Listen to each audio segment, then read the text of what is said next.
Hi guys, in this tutorial I'll teach you how you can create an invoice template in monday.com. So under main workspace, press this blue button and then choose from templates.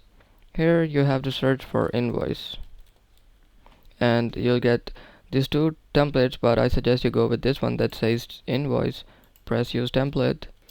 Once the template is set up, as you can see, it has created two different boards for us. Like, it has created a folder and then two boards in that folder. First one is for invoice document, and then second is invoice details. So this is how you create an invoice template in monday.com. Using this template you can manage all of your invoices.